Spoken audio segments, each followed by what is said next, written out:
नमस्कार, BSTV का खास प्रोग्राम स्वयं सिद्धा देख रहे हैं आप और मैं हूं आपके साथ प्रीता उपाध्याय दीक्षित। तो स्वयं सिद्धा में हम ऐसी महिला अधिकारियों की कहानी आपको बताते हैं जो अपने आप में प्रेरणादायी हैं। तो एक ऐसी ही महिला अधिकारी से आज हम आपको रूबरू करवाने वाले हैं, वीणा सिंह जी। मैम, बहुत स्वागत करती हूँ BSTV में आपका। मैम, कार्यक्रम की हम शुरुआत करते हैं और सबसे पहले हम लेकर चलते हैं आपको फ्लैशबैक में। कैसे आपकी शुरुआत हुई, कैसे आपके मन में ये विचार आया कि आपको अधिकारी बनना है, पुलिस सेवा में जाना है, और मैम कैसे ये सिलसिला आपका शुरू हुआ? अधिकारी बनने की जहाँ तक बात आपने कही अभी, तो मैं आपको बताऊँ मेरा फैमिली बैकग्राउंड जो है, मेरे फादर जॉइंट कलेक्टर से रिटायर हैं, नायब तहसीलदार, वो भी PSC से सिलेक्ट होकर नायब तहसीलदार के पद पर सिलेक्ट हुए थे। और मेरे ब्रदर भी दो जो है वो गवर्नमेंट सर्विस में ही है, एक तो पुलिस डिपार्टमेंट में ही है। तो जो घर का एक माहौल था वो प्रशासनिक सेवाओं वाला ही था। तो जो एक प्रेरणा मिलती है कि हाँ प्रशासन में जाना है या सिविल सर्विसेज देनी है, वो एक घर के माहौल से ही मिला मुझे। और घर के अलावा जहाँ रहते थे, क्योंकि गवर्नमेंट सर्वेंट थे फादर, तो आसपास का माहौल भी लगभग वैसा ही था। तो वो एक प्रेरणा जो है वो प्रशासनिक अधिकारी बनने की वो घर से ही मिल रही थी। पुलिस में आने की का जहाँ तक सवाल है, तो ये दिमाग में बिल्कुल नहीं था कि मुझे DSP ही बनना है। लेकिन जो एग्ज़ाम मैंने दिया PSC, उसमें मेरिट बेसिस पर आपको पोस्ट अलॉट होती है। तो जब बात हो रही थी घर में कि मैंने मेंस क्लियर कर लिया और इंटरव्यू देना है, तब पोस्ट की प्रायोरिटी भरनी होती थी। तो मुझे घर वालों ने कहा भी कि नहीं, DSP आप ऊपर मत भरो, नीचे भर दो, CTO या अदर जो है ऑफिस वर्क वाली पोस्ट जो है वो आप उसमें कर लो। तब मैंने ज़िद की थी कि नहीं, मुझे DSP तो ऊपर ही भरना है। तो ठीक है, घर वालों ने कहा कि आपको भरना है तो आप भर लीजिए। वो करके इंटरव्यू दिया। और एक इंसिडेंट मैं आपसे ज़रूर शेयर करना चाहूँगी कि इंटरव्यू दे के जब मैं वापस आ रही थी इंदौर से भोपाल, फादर थे मेरे साथ में, तो भोपाल में एक बुक स्टोर पर हम लोग रुके और वहाँ गई। तो मैंने अचानक से, पहले से कुछ सोचा नहीं था, अचानक से किरण बेदी जी की 2 बुक उठाई और ले ली और लेके घर चले गए। उसके बाद उनको पढ़ा और सब सारी चीज़ें। तब भी दिमाग में नहीं था कि बस मुझे DSP ही मिल जाए या यही बनना है। लेकिन जब रिज़ल्ट आया तो मेरा सिलेक्शन DSP पद के लिए हुआ था। तो वो एक मुझे कभी समझ नहीं आया कि अचानक मैंने क्यों किरण बेदी जी की बुक उठाई, या मेरे कहाँ से अनकॉन्शियस माइंड में ये सब चीज़ें रहीं कि मुझे पुलिस सर्विसेज में आगे जाना है या मेरा सिलेक्शन हो ही जाएगा। लेकिन कहीं ना कहीं वो कनेक्ट तो थी चीज़ें, मुझे ऐसा लगता है। यानी कि आपको पहले से ही अनुभव हो गया था उस चीज़ का। PSC का एग्ज़ाम काफ़ी कठिन माना जाता है। जो बच्चे इस एग्ज़ाम की तैयारी करते वो सालों साल तैयारी करते, कई बार एक बार में एग्ज़ाम क्लियर नहीं हो पाता। जितनी मुझे जानकारी है, आपने बिना कोचिंग के ही तैयारी की और आपने एग्ज़ाम क्लियर किया। जी हाँ, बिल्कुल। जो प्री है, वो प्री के लिए तो मैंने कभी कोचिंग ज्वाइन की ही नहीं थी। मैंने सेल्फ स्टडी करी थी, घर में रह के तैयारी की। लेकिन जब प्री मेरे निकलते गए तो मेरे पेरेंट्स को लगा कि मेंस के लिए कोचिंग ज्वाइन करा दी जाए, तो उन्होंने मुझे इंदौर भेज दिया था कोचिंग करने के लिए मेंस एग्ज़ाम की। मैंने वहाँ ज्वाइन किया, फ़ीस भी भर दी गई। लेकिन मुझे कोचिंग के बाद ऐसा लगा कि मेरा टाइम वहाँ ज़्यादा वेस्ट हो रहा है और इससे बेटर मैं खुद तैयारी कर पाऊँगी अगर मैं कोचिंग नहीं आती। क्योंकि कोचिंग में क्या होता है, टाइम काफ़ी ज़्यादा जाता है। तो 1 महीना लगभग मैं कोचिंग गई। फिर मैंने अपने घर पे फ़ोन किया, मेरे ब्रदर जो एडिशनल SP हैं अभी, उनको मैंने फ़ोन किया कि भैया मुझे कोचिंग ज्वाइन नहीं करनी है, अब कोचिंग छोड़ना है। कहते क्या हुआ? मैंने कहा मेरा मन नहीं लग रहा, मुझे लग रहा है मैं खुद ज़्यादा अच्छे से पढ़ सकती हूँ। तो उन्होंने कहा कि छोड़ दो। मैंने कहा फ़ीस चूँकि पूरी भर चुके थे मेंस की। तो कहते कोई बात नहीं, टाइम मत ख़राब करो अपना। तो उन्होंने टाइम की वैल्यू समझी, मेरी समस्या को समझा और मुझे बिल्कुल परमिशन दी कि तुम कोचिंग छोड़ दो। और उसके बाद मैंने खुद ही तैयारी की पूरी और परिणाम सामने था।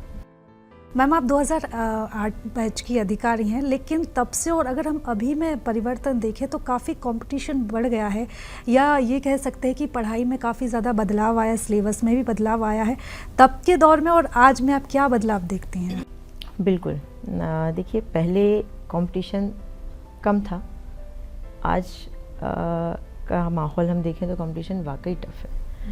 क्योंकि बच्चे जो आज की, जिसको हम कहें आज की जो पीढ़ी आ रही है, उनका बेस इतना ज़्यादा स्ट्रॉन्ग है और वो सारे अच्छे स्कूल्स में पढ़ने वाले बच्चे और काफ़ी ज़्यादा मेहनत कर रहे हैं आज के बच्चे। क्योंकि उन्हें भी पता है कि उनका कंपटीशन किस माहौल में और कैसे बच्चों से आगे आने वाले समय में हैं।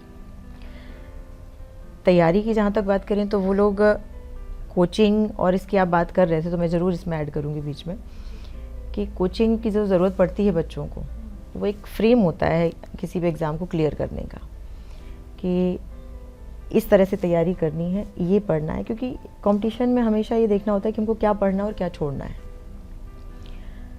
तो कोचिंग आपको इतना तो करा देती है, बट पढ़ना आपको खुद ही पड़ता है, तो मेहनत जो है वो खुद ही करनी पड़ती है। तो पढ़ाई का माहौल तब भी था, अब भी है, माहौल टफ़ थोड़ा सा आज ज़्यादा है, क्योंकि पहले क्या था, बहुत अवेयरनेस नहीं थी इस तरह के एग्ज़ाम्स को लेके। आजकल के माहौल में देखिए तो गांव-गांव में ये पहुंच चुका है कि सिविल सर्विसेज, गांव के बच्चे आप पढ़ ही रहे हैं, हम लोग देख रहे हैं कि सब्ज़ी का ठेला लगाने वाले हैं उसके पिता, और वो बच्चे ने यूपीएससी क्रैक कर लिया, या फिर कहीं कोई मजदूरी कर रहे हैं उसके पिता और उसने यूपीएससी क्रैक कर लिया। तो घर घर तक पहुंच गई है सिविल सर्विसेज, जो है वो पहुंच अपनी हो गई है वहाँ की, और लोग कोचिंग तक भी पहुंच गए हैं, या कॉलेजेस में, स्कूल्स में भी उस लेवल की पढ़ाई हो रही है। तो कंपटीशन टफ़ है, लेकिन बच्चे पढ़ रहे हैं। यानी कि आज के जो बच्चे हैं वो काफ़ी ज़्यादा होनहार हैं, लेकिन जागरूक भी वो उतने ही ज़्यादा अपनी फील्ड को लेकर है। जैसे 10th में ही वो डिसाइड कर लेते कि आगे उनको क्या करना है।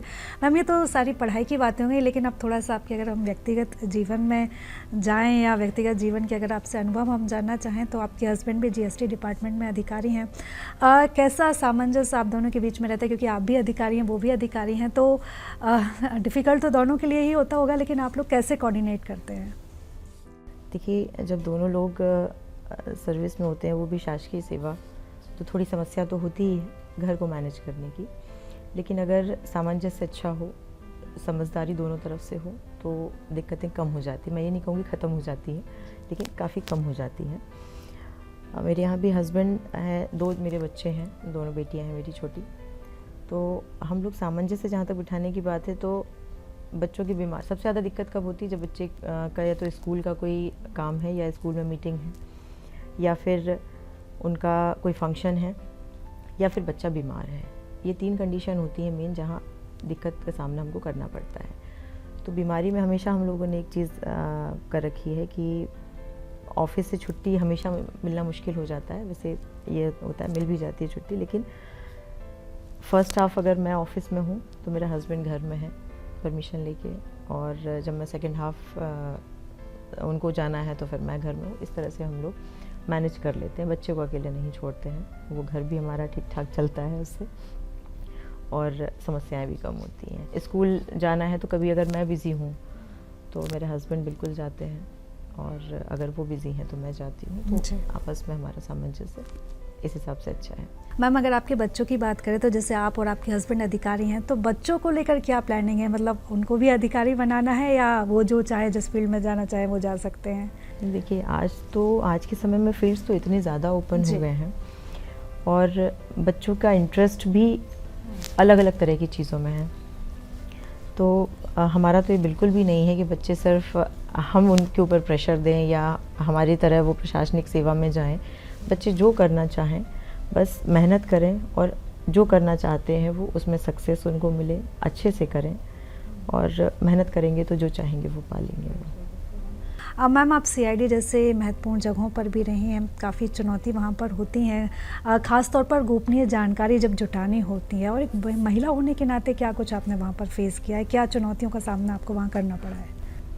नहीं, देखिए, किसी भी फील्ड में अगर आप काम अच्छे से करते हैं, आपका मैनेजमेंट अच्छा है, तो महिला और पुरुष होने से फ़र्क पड़ता नहीं है बहुत ज़्यादा, ऐसा मेरा मानना है।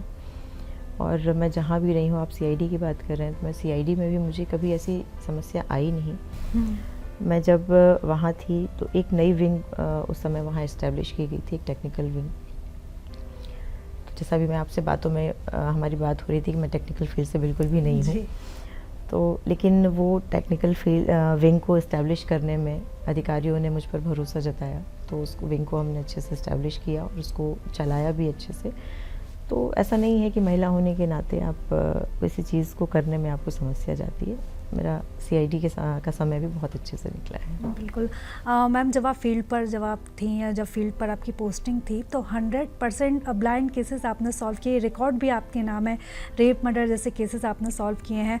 मैम, इस दौरान क्या कुछ आपको फेस करना पड़ा, क्योंकि कई बार ऐसा होता है कि रातों रात हम ऑफिस में हैं, फील्ड पर हैं, काफ़ी कुछ फेस कर, और ये केस ऐसे होते हैं खासतौर पर अगर हम रेप की बात करें, बच्चियों के साथ रेप होता है या मर्डर जैसे जो रोंगटे खड़े कर देने वाली जो घटनाएं होती हैं, और एक महिला अधिकारी होने के नाते आप उस समय अपनी फील्ड पर हैं, अपने कर्म क्षेत्र पर भी हैं, लेकिन एक दौर ऐसा आता है जब हम बहुत ज़्यादा भावुक भी हो जाते हैं।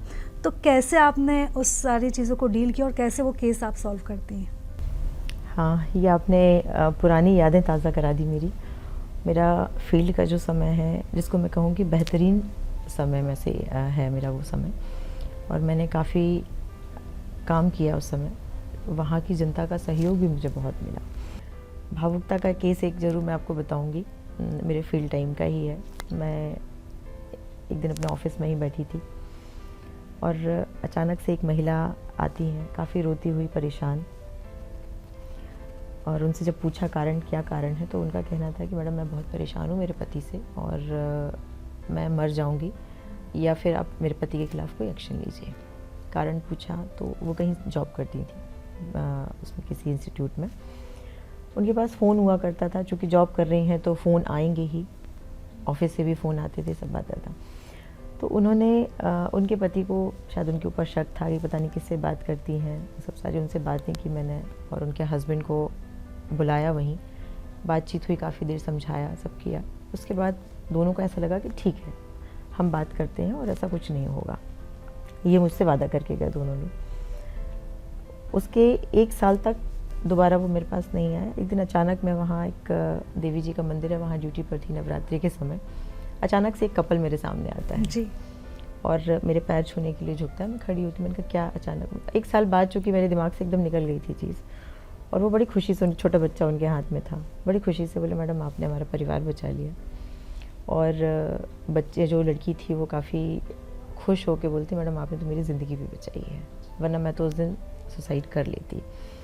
तो ऐसे क्षण भी आपके लाइफ में आते हैं, जो एक आत्मसंतुष्टि होती है कि हम ऐसी जगह पर बैठे हैं जहाँ से हम लोगों की सेवा कर पा रहे हैं, लोगों का घर बचा पा रहे हैं, लोगों की ज़िंदगी बचा पा रहे हैं, तो एक संतुष्टि भी होती या ये भी कह सकते हैं ना कि ऐसे लोगों को हम जीवन दान दे पा रहे हैं। अब हम बने रहिएगा आप हमारे साथ। तो यहाँ पर एक छोटे से ब्रेक के लिए रुकते हैं, फ़ौरन लौटते हैं।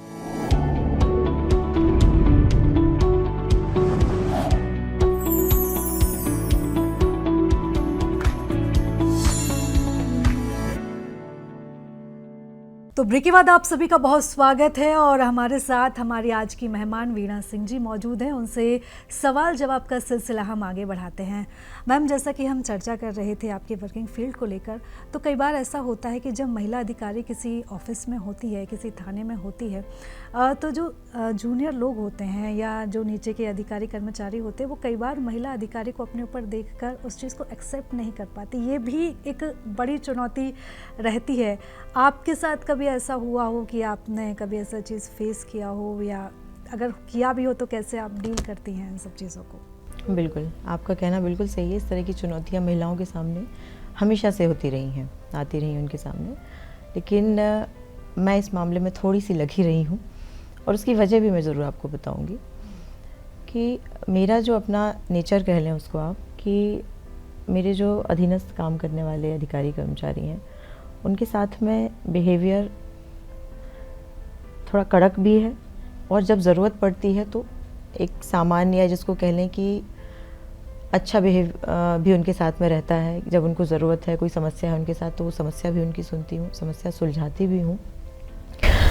तो उनका सपोर्ट हमेशा मुझे मिला है, कहीं इस तरह की चुनौती आई नहीं मेरे सामने।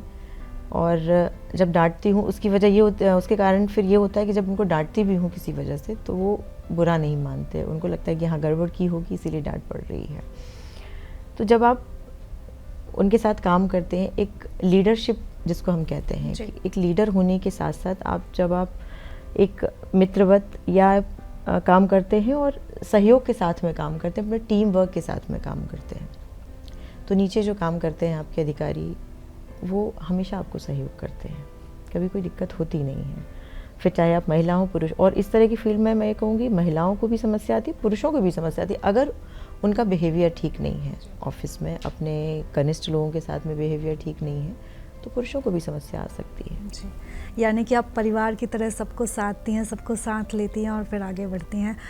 मैम, अगर अभी की बात करें तो काफ़ी लंबे समय से आप डायल 100 में हैं। अगर डायल 100 की अगर हम बात करें तो कैसे ये पूरा डायल 100 काम करता है, किस तरीके से लोगों को मदद पहुंचाई जाती है? क्योंकि कई बार ऐसा होता है कि तत्काल ही लोगों को मदद की ज़रूरत होती है। मैम, कैसे ये पूरा प्रोग्रामिंग एक डायल 100 काम करता है?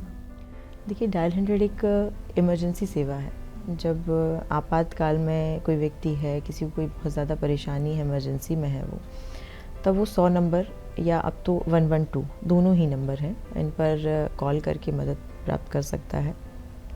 पूरे मध्य प्रदेश में 1000 जो है वो डायल 100 के व्हीकल हैं जो तत्काल मौके पर पहुंच के सहायता पहुंचाते हैं उनको।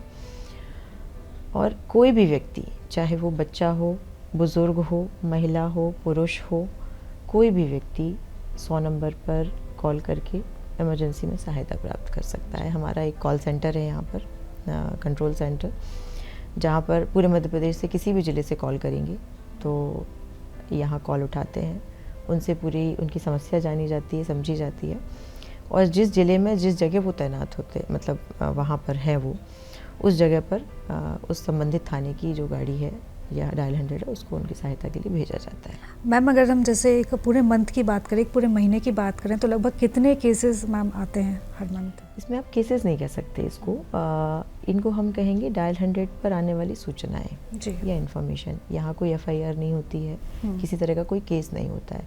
वो सूचना सामान्य भी हो सकती है, जी, सिर्फ एक जानकारी के लिए भी यहाँ कॉल कर सकते हैं। तो मैं आपको पर डे बताऊँगी, तो पर डे हमारे पास जो अंदर कॉल आती है हमारे यहाँ, वो 20 से 25 हज़ार कॉल्स हम हैंडल करते हैं, जो हमारे यहाँ रिसीव होती हैं जो कॉल पर डे। और उसमें से 5 से 6 हज़ार कॉल्स ऐसी होती हैं जिन पर हमको गाड़ी को भेजना होता है। मैं इसलिए बता रही हूँ कि गाड़ी को भेजना होता है क्योंकि बहुत सारी कॉल्स ऐसी होती हैं जहाँ पर गाड़ी भेजने की ज़रूरत नहीं होती है। वो सिर्फ किसी और विभाग से संबंधित समस्या होती है तो उस विभाग को सूचना दे दी जाती है, संबंधित विभाग वहाँ पहुँचता है। या फिर किसी और तरह की ऐसी सूचना है जिस पर गाड़ी भेजना आवश्यक नहीं है, सिर्फ वो फ़ोन द्वारा थाने को सूचित कर दिया जाता है और थाना उस पर एक्शन लेता है। तो 5 से 6 हज़ार वो स्पॉट है जहाँ पर गाड़ी जाती है और उनको मौके पर सहायता मिलती है। कई बार फेक कॉल्स की भी समस्या होती हैं, फेक कॉल्स लोग करते होंगे, तो फिर कैसे उन सब चीज़ों से डील किया जाता है? डायल 100 की ये समस्या मैं कहूँगी, और आगे मैं सभी से अनुरोध भी करूँगी जनता से इसमें, कि डायल 100 को एक इमरजेंसी नंबर की तरह ही यूज़ करें, इसको मस्ती मजाक के लिए ना यूज़ करें, क्योंकि हमारे पास काफ़ी संख्या में ऐसे कॉल्स भी आते हैं जिसमें लोग फ़ोन पर मस्ती मजाक करते हैं। प्रैंक कॉल्स होती हैं, ब्लैंक कॉल्स होती हैं, मतलब किसी ने फ़ोन किया और फिर कुछ बोला नहीं, लगातार यहाँ से हेलो हेलो हेलो कर रहे हैं बट वहाँ से कोई भी आवाज़ नहीं आती है। और अब्यूज़िव कॉल्स भी आती हैं जिसमें कॉलर्स के कॉल टेकर्स के साथ में गाली गलौज जैसी स्थिति भी होती है। और फेक कॉल्स की जो आप बात कर रहे हैं, फेक कॉल्स भी आती हैं कि कहीं ट्रेन में बम मिला या कहीं इस तरह की सूचनाएं भी हमारे पास आती हैं। इस तरह की सूचनाओं में क्या होता है, पुलिस का समय बहुत ख़राब होता है, एनर्जी ख़राब होती है, समय ख़राब होता है, तो उसके खिलाफ हम एक्शन लेते हैं। अब्यूज़िव कॉलर्स जो हैं ख़ास तौर पे जो गाली गलौज करते हैं, क्योंकि हम हमारे साथ जो बैठे हुए हैं जो कॉल टेकर्स हैं वो सभी प्राइवेट लोग हैं, हमने प्राइवेट लोगों के साथ में हमारी पार्टनरशिप है, वो हमारे साथ में काम कर रहे हैं और सभी यंग एज के बच्चे हैं, सब ग्रेजुएट बच्चे होते हैं, उनके साथ में गाली गलौज जैसी स्थिति होती है तो हम संबंधित ज़िले के SPs को पूरा डिटेल भेजते हैं और वो SPs उन पर एक्शन लेते हैं, रिकॉर्डिंग के साथ में भेजते हैं। हमारे यहाँ जो कॉल की रिकॉर्डिंग भी होती है, रिकॉर्डिंग के साथ SPs को भेजते हैं और उन पर एक्शन लेते हैं। तो ऐसे में लोगों को काफ़ी ज़्यादा जागरूक होने की भी ज़रूरत है डायल 100 को लेकर। बिल्कुल, जागरूकता के संबंध में मैं कहूँ कि हम लोग हमेशा अवेयरनेस प्रोग्राम चलाते हैं डायल 100 को लेकर, और अवेयरनेस प्रोग्राम में हम अपना कॉल सेंटर विज़िट तो कराते ही हैं, चाहे वो स्कूल कॉलेजेस के बच्चे हों, किसी प्राइवेट इंस्टीट्यूट के बच्चे हों या NGOs के लोग हों, सभी को हम यहाँ विज़िट कराते हैं ताकि वो डायल 100 से ज़्यादा लोग परिचित हो सकें। उसके अलावा अलग अलग ज़िलों में भी स्कूल कॉलेजेस में हमारी टीम जाती है, अवेयरनेस प्रोग्राम करती है, डायल 100 का प्रचार प्रसार करती है ताकि बच्चे तक ये नंबर पहुँचे और उन्हें पता रहे कि मुसीबत के समय कहाँ कॉल करना है। और मुसीबत के समय डायल 100 हमेशा आपकी मदद के लिए खड़ा हुआ है। जी बिल्कुल। वीणा जी, एक समय आया था कोविड काल का, भयावह मंजर था वो समय हमने देखा।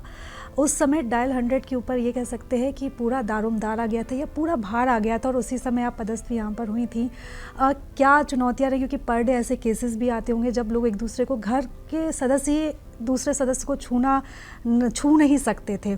ऐसे समय में जब हर रोज़ हमें इस तरह की घटनाएं देखने को मिल रही हों, अस्पतालों के जो हाल थे वो तो हम सबको पता है, कैसे उस समय डायल 100 ने काम किया, क्या भूमिका उस समय आपकी रही?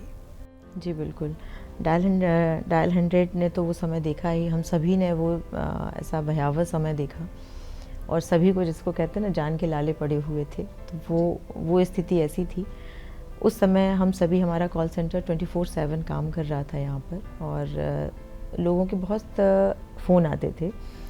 किसी को एम्बुलेंस नहीं मिल रही है, किसी को कोई खड़ा है कहीं पर, उसके बस नहीं मिल रही है, या उसको कहीं जाना है, घर तक पहुंचना है, गाड़ी नहीं मिल रही है। उस समय हमारे पास सबसे ज़्यादा कॉल्स जो आते थे वो प्रसूताओं के आते थे।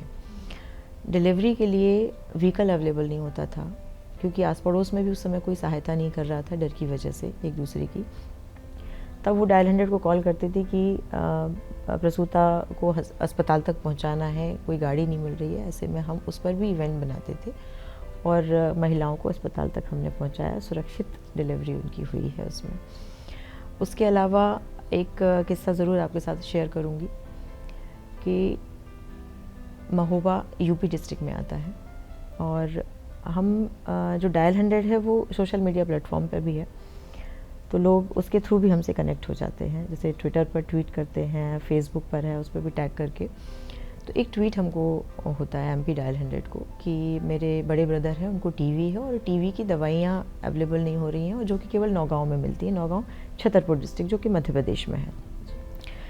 उस कंडीशन में फिर हमारे यहाँ से हमने उन जिन्होंने ट्वीट किया था उनसे फ़ोन पर बात हुई, उन्होंने सब बताया, उनसे प्रिस्क्रिप्शन मंगाया गया फ़ोन पर, उन्होंने प्रिस्क्रिप्शन भेजा। फिर एक गाड़ियों का जो रिले, जिसको हम कहेंगे कि बॉर्डर टू बॉर्डर, हमने गाड़ी जो दवाइयाँ हैं नौगांव ज़िले, नौगांव छतरपुर डिस्ट्रिक्ट से महोबा तक वो दवाइयाँ उनके घर तक पहुँचाई थी। तो डायल 100 ने कोविड के टाइम पे काम बहुत किया है। हमने अपना कॉल सेंटर भी, क्योंकि एक भी व्यक्ति अगर यहाँ कोविड-19 से प्रभावित हो जाता तो शायद हमको कॉल सेंटर भी बंद करना पड़ सकता था, और वो किसी भी स्थिति में जनता के लिए सही नहीं होता।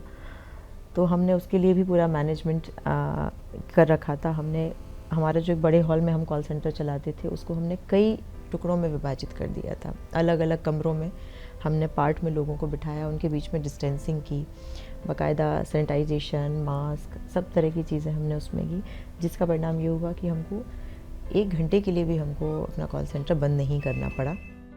वीणा जी, कई बार ऐसा होता है कि लोग डायल 100 तक पहुंचने की कोशिश करें, कई बार फ़ोन नहीं लगता है, या वो ऐसी स्थिति में नहीं होते कि फ़ोन लगा पाएँ, तो कैसे उस समय डायल 100 तक पहुंचा जाए, इसको लेकर कुछ टिप्स आप देना चाहें? जी बिल्कुल, जैसे मैंने आपको बताया कि डायल 100 जो है वो सोशल मीडिया पर भी है, तो फेसबुक, ट्विटर, इनके थ्रू तो या टैग करके हम सब पहुंच ही सकते हैं, क्योंकि हमारी सोशल मीडिया की एक टीम है जो 24 घंटे इस पर निगरानी रखती है।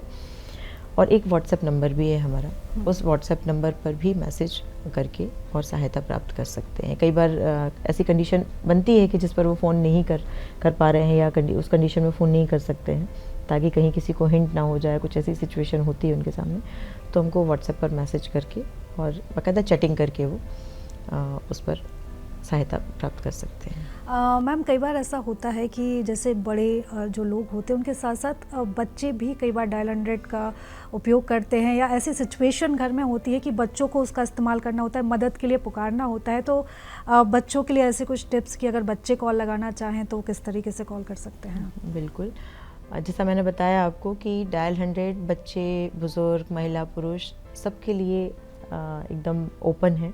उस पर कोई भी व्यक्ति अपनी समस्या का समाधान करा सकता है या समस्या बता सकता है।